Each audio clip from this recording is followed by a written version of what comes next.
నమస్కారం. మీరు చూస్తున్న ఎస్ఎన్ వార్తలు. ఎస్ఎన్ వార్తల్లోకి స్వాగతం. ముందుగా ముఖ్యాంశాలు.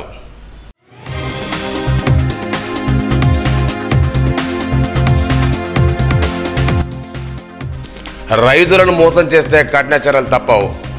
కలెక్టర్ అభిలాష్ అభినవ్.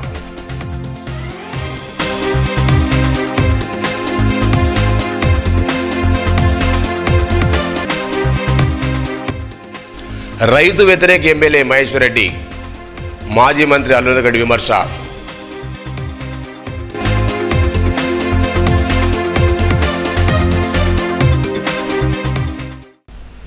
రైతులను మోసం చేస్తే ఎంతటి వారికైనా కఠిన చర్యలు తప్పవని జిల్లా కలెక్టర్ అభిలాష్ అభినవ్ అన్నారు. నిర్మల్ జిల్లా కేంద్ర బస్టాండ్ ప్రాంతంలో గల పలు ఫర్టిలైజర్ దుకాణాలను శుక్రవారం ఆకస్మికంగా తనిఖీ చేశారు. ఈ సందర్భంగా రైతులకు విక్రయించే ఎరువులు, విత్తనాలు, పురుగు మందులు స్టాక్ నిల్వలు, రిజిస్టర్లు పరిశీలించారు. ఎంఆర్పీ కంటే ఎక్కువ రేట్ల విక్రయిస్తే చర్యలు తీసుకోవడామని హెచ్చరించారు. కొనుగోలు చేసే రైతులకు బిల్లు తప్పనిసరిగా ఇవ్వాలన్నారు. ధరల పట్టిక, విత్తనాల స్టాక్ వివరాలను బోర్డుపై ఉంచాలని సూచించారు.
మ్యానుఫ్యాక్చరింగ్ అండ్ ఎంఆర్పీస్ ఇవన్నీ దీని మీద ఉన్నాయి మేడం. బ్యూటీ కాటన్ మీద ఉంటుంది. అంటే ప్యాకెట్ ఉంటుంది మేడం. సీల్ చేసి ప్యాకెట్ అట్రాక్షన్ ప్యాకెట్లు ఉంటుంది. చిన్న చిన్న కంపెనీస్ ఉన్నాయి మేడం. సీల్ కంపెనీ చిన్న చిన్న కంపెనీస్ వాళ్ళు ఇచ్చేస్తారు మేడం. స్కూల్స్ కానీ ఇంటీరియల్ బ్యూటీ కాటన్ కానీ వాళ్ళు ఇస్తారు మేడం. ఈ కంపెనీస్ తమిళనాడు చేస్తాం.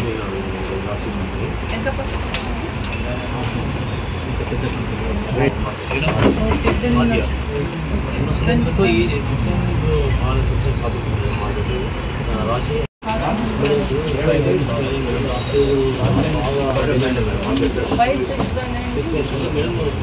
బ్యాంకు దానివల్ల ఏంటంటే 50 రూపీస్ లాస్ట్ టైం ఎక్సెస్ కూడా అయిపోయింది మేడం. అదే ఇన్స్టిట్యూట్ వాళ్ళకి షాప్స్ ఇవ్వడం జరిగింది. వాళ్ళకు 20 రకాల వెరైటీస్ కాటన్స్ అమ్ముతున్నారంటే అన్నిటికీ జిఎస్ఎఫ్ ఉంటేనే వీటి కాటన్ యూనిటీ కాదు. నిర్మల్ ఎమ్మెల్యే బీజేపీ నేత ఏలేటి మహేశ్వర్ రెడ్డి రైతు వ్యతిరేకంగా మారి ధాన్యం కొనుగోలు జాప్యంలో ఆయనదే బాధ్యత అని మాజీ మంత్రి అల్లునగడ్డి పేర్కొన్నారు. నిర్మల్లోని సగృహంలో ఏర్పరిచే విలేకరుల సమావేశంలో మాట్లాడారు. ఈ సందర్భంగా ఆయన మాట్లాడుతూ మహేశ్వర్ రెడ్డి కేవలం కమిషన్ల కోసమే ధాన్యం కొనుగోలు జాప్యం జరిగేలా చేస్తున్నాడన్నారు. మహేశ్వర్ రెడ్డి ఇంట్లో ఏసీబీతో దాడులు చేస్తే నోట్ల సంచులు బయటపడతానని ధ్వజమెత్తారు. ఆయిల్ పామాయిల్ ఫ్యాక్టరీ రాకుండా అడ్డుకున్న మహేశ్వర్ రెడ్డి పామాయిల్కి వెళ్ళా పట్టుకుంటానని ఆగ్రహం వ్యక్తం చేశారు. పర్చేజ్ గురించే ప్రధానంగా చర్చ నడుస్తూ ఉంది. ఒక దిక్కేమో మనకు చెడగొట్టు వానలు అంటారు, రైతులు ఇబ్బందికి గురవుతారు. గోని సంచుల విషయంలో కానీ, సెంటర్లో నిర్వహించే నిర్వాహకులు కానీ, లారీల విషయంలో కానీ ఆఫీసర్లు అప్రమత్తంగా ఉండడము, అధికారులందరూ అలర్ట్గా ఉండి ఈ సీజన్కు రైతులకు బాగా సహాయపడాలనే ప్రభుత్వం యొక్క ఆలోచన ఉంటుంది. రైతు పండించినటువంటి ధాన్యాన్ని పోసి ఒక్కొక్కరు 25 రోజులు 20 రోజులైంది. దాన్ని ఆ సంచులలో నింపినాయి. మన వర్షాలకు మొలకలు వచ్చినాయి. మళ్ళీ ఇప్పుడు ఆ రైతులు మొన్న నుంచి లారీలు లేవని అంటున్నారు.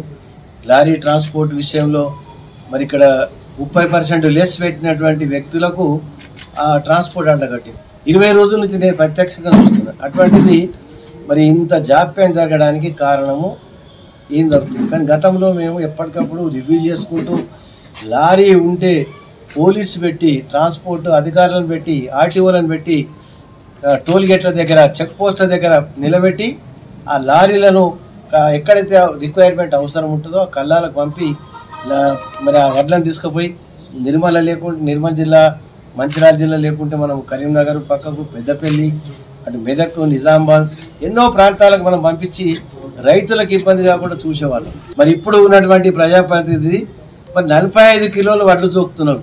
మరి ఇప్పుడు ఎవరి జేబులో పోతున్నాయి ఇవి? మహేష్ రెడ్డి జేబులో పోతలేవా? ఇప్పుడు దోలేండి ఏసీబీ వాళ్ళలో లేకుంటే ఇంకేమైనా దోలేస్తాయి. ఇంట్లో సంచుల కట్టలు తెలుస్తాయి. డబ్బులన్నీ నువ్వు రైతులను ముంచుకుంటూ నువ్వు రైతుల దగ్గర ధాన్యము 40 కిలోల బస్తా, 1 కిలో ఖాళీ సంచి 41, తరుగు తాలు తప్ప అంటే అర్ధ కిలో అప్పుడు తీసేవాళ్ళు. అటువంటిది ఇలా 45 కిలోలు 45 కిలోల కంటే ఎక్కడ అక్కడక్కడ జోపుతున్నారు. లబోదివ పట్టుకున్నా కానీ ఒక్క మనిషి కూడా అధికారులు మాట్లాడతలేరు, ప్రజాప్రతినిధి లేదా సర్పంచ్ లేడు. మరి ఇప్పటికైనా నేను ఛాలెంజ్ చేస్తాను, నేను ఏ కళ్ళం పోయి రైతుకు అడిగినా కానీ 45 కిలోలు తక్కువ ఎక్కడ జోపుతున్నారు చూపెట్టమని చెప్పి. ఈ యొక్క పామ్ ఆయిల్ పండించే రైతులు ఇప్పటికీ 10,500 ఎకరాలు నిర్మల్ జిల్లాలో సాగు చేస్తున్నారు.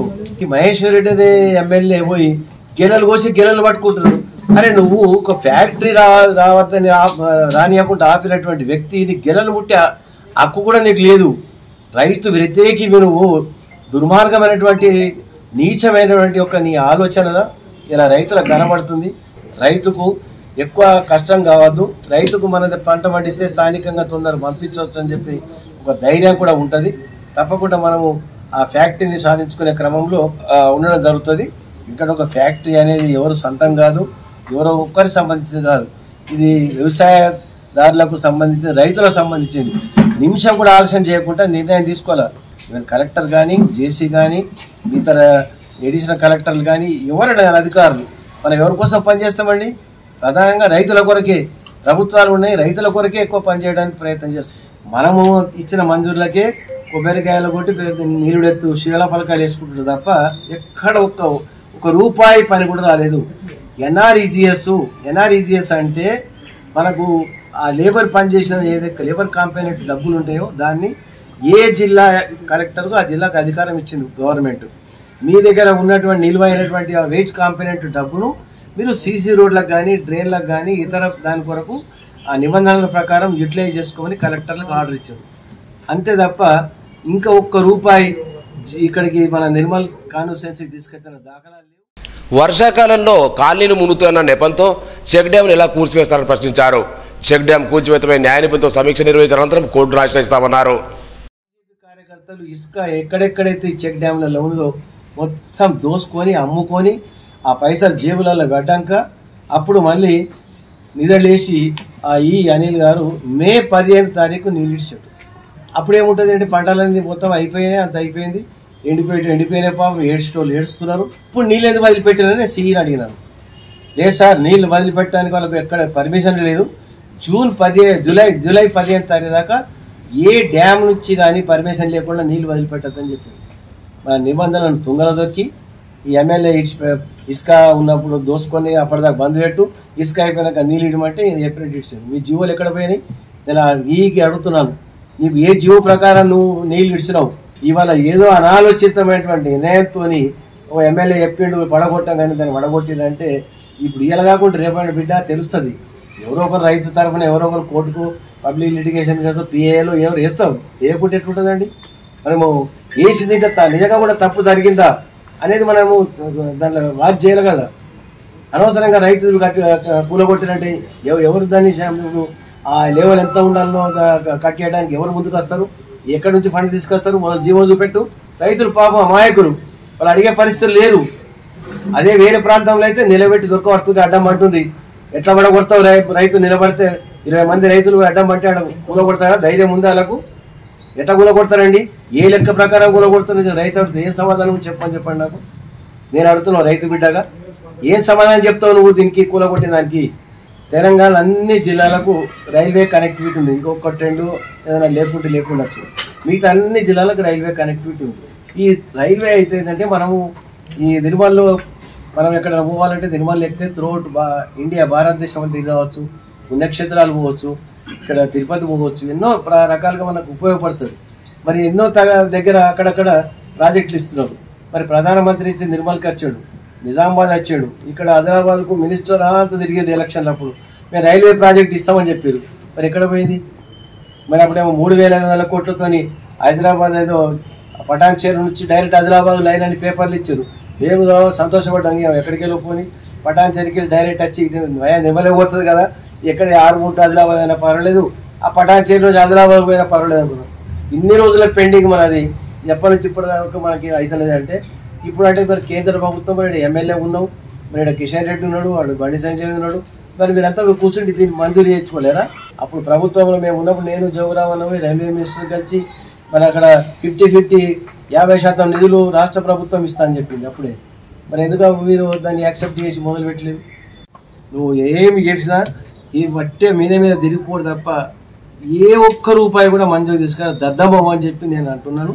నీతో కాదు, చేత కాదు. అప్పుడు కూడా 2009 నుంచి 14 దాకా నిర్మల్ ప్రజలు చూసారు, ఏసారి వేసారి మొత్తము వేసారిపోయారు పాపం. ఇప్పుడు అంతకంటెక్క మరి తీవ్రంగా బాధపడతా ఉన్నారు. 33 అయిపోయిన ఒక రూపాయి నువ్వు మంజూరు లేదంటే ఎప్పుడు తీసుకొస్తావు నువ్వు? మరిగా ఏది నిజం కానట్టే, చేత కానట్టే కదా. చేతగా దద్దమ్మ మిగిలిపోతావు, మంత్రి ఎమ్మెల్యేవు చేతగా దద్దమ్మగా మిగిలిపోతావు అని చెప్పి నేను మీ సమక్షంలో నిర్మల్ ప్రజలందరి తరఫున నన్ను అడుగుతున్నాను. ఇప్పటికైనా మరి ఏదైనా మరి కేంద్ర ప్రభుత్వం నుంచి కేంద్ర ప్రభుత్వం నిధులు డైరెక్ట్ తీసుకొచ్చి నిర్మల్కి ఇస్తారా వాళ్ళని? మరి నేను దాదాపు జిల్లా పరిషత్ మాధవరెడ్డి గారు, సి మాధవరెడ్డి గారు ఉన్నప్పటి నుంచి నేను ఉన్నాను. ఎన్నోసార్లు పోయినాము. కాంగ్రెస్లో మేము దాదాపు 24 సంవత్సరాలు ఉన్నాము. నేను కూడా అప్పుడు ఉన్నప్పుడు మరి అక్కడ మన్మోహన్ సింగ్ గారు కానీ అంత పివి నరసింహారావు గారి అందరు ప్రధానమంత్రులు డైరెక్ట్గా మనం తెచ్చినాం నిధులు. IDS-70 కింద నిధులు తెచ్చినాం. మరి 25 కోట్లు తెచ్చినాం. సోఫీనగర్లో కానీ గాజులపేటలో కానీ ఎక్కడెక్కడ మా అప్పకి తెలుసు. 25 కోట్లలో 9-10 కోట్లు ఖర్చు పెట్టిండు. అప్పుడు 2009లో ఎమ్మెల్యే కాగానే అసమర్థతతో ఈ పని చేయక 14-15 కోట్లు వాపసు పోయింది. ఈ డ్రింకింగ్ వాటర్ స్కీమ్కు మాకు వైఎస్ రాజశేఖర రెడ్డి ఉన్నప్పుడు ఆయన అడుకో కింద లోన్ ఇచ్చాడు. అడుకో కింద లోన్ ఇచ్చి 10% మున్సిపాలిటీ కట్టమన్నారు. 10% అంటే అప్పుడు 32 కోట్లు అంటే 3 కోట్ల రూపాయలు మున్సిపాలిటీ దగ్గర 10% నిధులు ఉంటాయా? ఉండయి. మళ్ళీ అప్పుడే జైపాల్ రెడ్డి గారు అక్కడ అర్బన్ డెవలప్ రాజశేఖర రెడ్డి దగ్గర కలిసి మరి అన్న మేము జైపాల్ రెడ్డి గారి దగ్గర పోతాం, మాకు రిలేషన్షిప్ ఉంది అంటే అప్పుడు ఆయన కూడా పాపం సీఎంగా లెటర్ రాసి ఇచ్చాడు. జైపాల్ రెడ్డి గారి దగ్గర కూర్చుంటే ఆ 32 కోట్లు గ్రాంట్కి ఇచ్చి మనకు నిర్మల్ డ్రింకింగ్ వాటర్ స్కీమ్ వచ్చింది. గమనించాలా, బట్టినే సెంట్రల్ నుంచి తెస్తే మరొక రూపాయి తెచ్చట్లేదు. ఇప్పటికైనా సెంట్రల్ గవర్నమెంట్ కూడా ఇస్తే జీవో ఇస్తుంది. ప్రభుత్వ విద్యా సంస్థల్లో చదివే విద్యార్థులకు అందించే ఏకరూప దుస్తుల తయారీని వేగవంతం చేయాలని జిల్లా కలెక్టర్ అభిలాష్ అన్నారు. నిర్మల్ జిల్లా కేంద్రం మంజులాపూర్ మెప్మా ఆధ్వర్యంలో తయారు చేస్తున్న ఏకరూప దుస్తుల టైలరింగ్ కేంద్రాన్ని పరిశీలించారు. విద్యార్థులు తీసుకున్న కొలతల ప్రకారమైన దుస్తులు సిద్ధించాలన్నారు. పాఠశాల పునఃప్రారంభంలో పూర్తి చేయాలని సూచించారు. ఆమె వెంట DRDO PD Vijayalakshmi, MPDO Subhash, urban తహసీల్దార్ రాజు, ఇన్ఛార్జ్ డిఓ ముడార పరమేశ్వర్, విద్యాశాఖ అధికారులు లింబాద్రి, ప్రవీణ్ తదితరులున్నారు.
మీకు మెజర్మెంట్ ముందు వాళ్ళు చెప్తారు.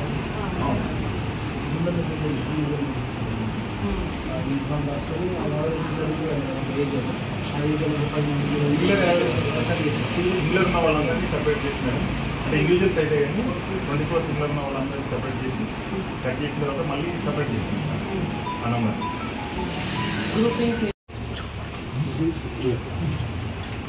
ప్యాకెట్ చేసి 4 కట్ట కట్ చేస్తారు. అంటే కటింగ్ ఎట్లా చేస్తున్నారు ఇది ఐడియా ఉందా? యాక్చువల్గా మేడం ఫ్యాబ్రిక్ మషిన్ ఓపెన్ చేసి నాకు ఓకే ఫిజికల్ గా కటింగ్ లేకుండా మేడం को मशीन పని చేసే తరీకా చూపెట్టాం. అంటే జస్ట్ ఓపెన్ చేసి మార్క్ చేస్తాం మేడం. మార్క్ ప్రకారం కట్ చేస్తాం కూడా. అదే మషిన్ అది ఈజీ ఉంది. ఏం వాళ్ళు ప్రత్యేకంగా సిజర్ తీసుకొని కటింగ్ చేయాలి ఏం అవసరం లేదు. మీరు కటింగ్ చేసి వాళ్ళకి ఇస్తున్నారు, వాళ్ళు జస్ట్ స్టిచింగ్ చేసేస్తారు. ఓకే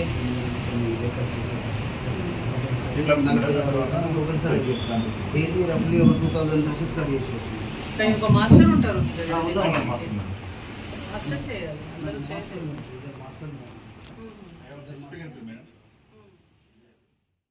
పరిసరాలను పరిశుభ్రంగా ఉంచుకోవాలని జిల్లా వైద్య ఆరోగ్య శాఖ అధికారి డాక్టర్ రాజేందర్ కోరారు.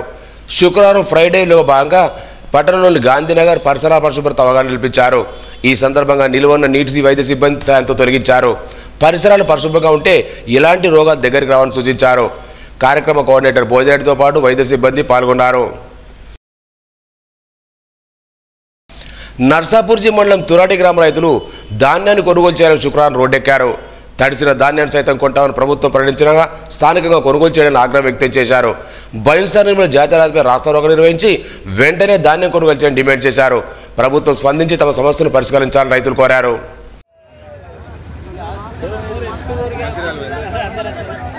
బైన్స పోయింది, కుంటాల పోయింది, లోసర పోయింది, ఇప్పుడు సోఫినార్లు ఆపారు. కూర్చుండే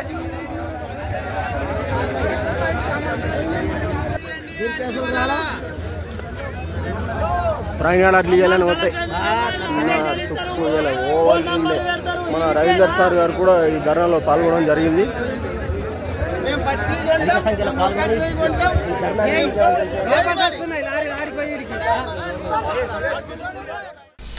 సారంగపూర్ మండల కేంద్రం మార్కెట్ యార్డులో ఏర్పాటు చేసిన జొన్నల కొనుగోలు కేంద్రాన్ని బీఆర్ఎస్ పార్టీ నాయకులు శుక్రవారం సందర్శించారు. ఈ సందర్భంగా జొన్నలు పరిశీలించి రైతులతో మాట్లాడారు. నియోజకవర్గ ఇన్ఛార్జ్ రామకృష్ణ రెడ్డి మాట్లాడుతూ రైతులు జొన్నలు మార్కెట్ యార్డుకు తీసుకొచ్చి 10 రోజులు గడుస్తున్నా ఇప్పటి వరకు తూకం వేయకపోవడంతో వర్షానికి తడిసిపోయిన ఆవేదన వ్యక్తం చేశారు. అధికారులు గురువారం కొనుగోలు నిలిపేయడంతో రైతులు జొన్నలు ఎవరికి విక్రయించాలని ప్రశ్నించారు. అధికారులు వెంటనే స్పందించి జొన్నలను కొనుగోలు చేయాలని డిమాండ్ చేశారు. వారు అంటే బీఆర్ఎస్ పార్టీ నాయకులు జీవన్ రెడ్డి, దేవిశంకర్, లక్ష్మీనారాయణ గౌడ్, భోజాగిరెడ్డి తదితరులు ఉన్నారు.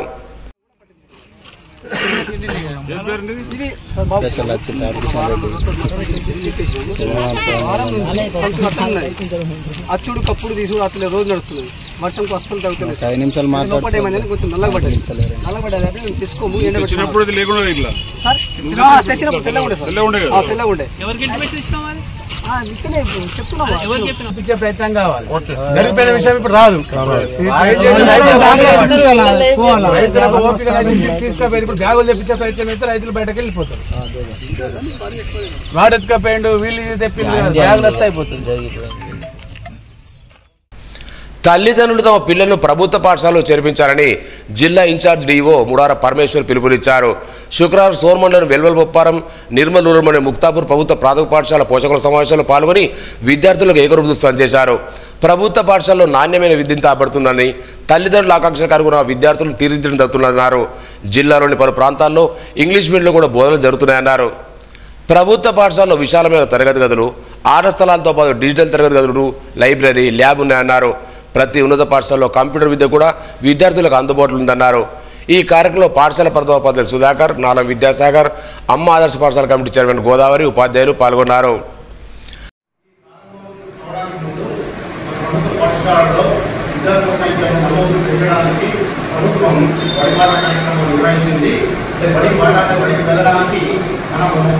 గ్రామస్తుల సహకారంతో వివిధ కార్యక్రమాలను నిర్వహించడానికి పీటీఎం సమావేశాలు మే నెలలో గత ప్రతి శుక్రవారం నాడు నిర్వహించబడుతుందని, ఈ సమావేశంలో గ్రామస్తులను, గ్రామంలోని యువకులను, లీడర్లను, ప్రజాప్రతినిధులను పిలిచి పాఠశాల అభివృద్ధి కోసం ఏం చేయాలి, విద్యార్థులను నమోదు పెంచడానికి ఏం చేయాలని చర్చించడానికి ఇలాంటి సమావేశాలు ఏర్పాటు చేయబడుతున్నాయి.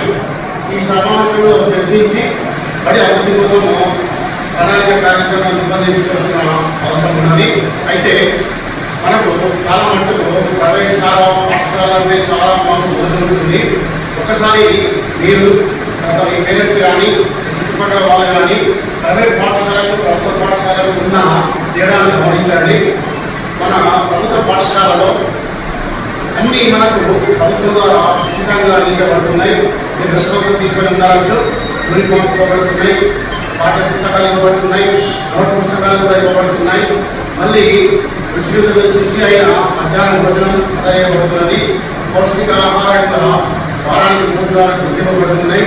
ప్రతిరోజు ఉదయం ఆఫ్ చేయడానికి ఈ విద్యా వ్యవస్థ ప్రతి ఒక్కరికి నిరుపేదకు కూడా అందాలన్న ఉద్దేశంతో ఇవన్నీ మనకు అందిస్తున్నాయి. సారంగపూర్ మండలంలోని దుప్యా తాండకు చెందిన రాతో దినేష్ భార్య లవణతో కలిసి ద్విచక్ర వాహనంపై నిర్మల్ వెళ్తుండగా జామ్గ్రామ్ సమీపంలో భూమేష్ అనే వ్యక్తి ద్విచక్రంతో ఎదురెదురు వచ్చి ఢీకొట్టాడు. ఈ రోడ్డు ప్రమాదం ఇరువురు గాయాలయ్యాయి. ఎస్ఐ శ్రీకాంత్ తెలిపారు.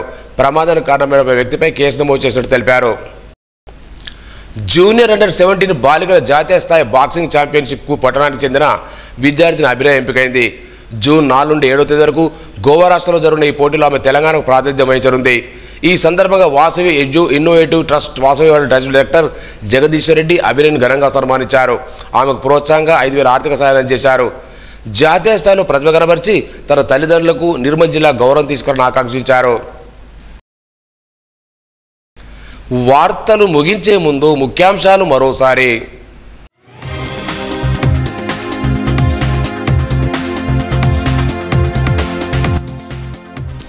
రైతులను మోసం చేస్తే కఠిన చర్యలు తప్పవు. కలెక్టర్ అభిలాష్ అభినవ్.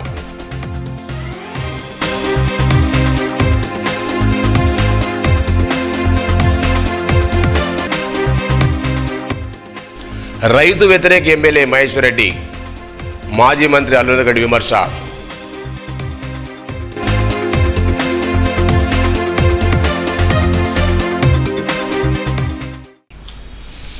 ఈ వార్తలు ఇంతటితో సమాప్తం.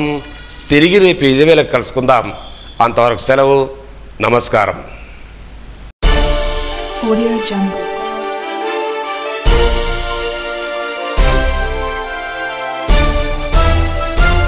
Audio Jungle.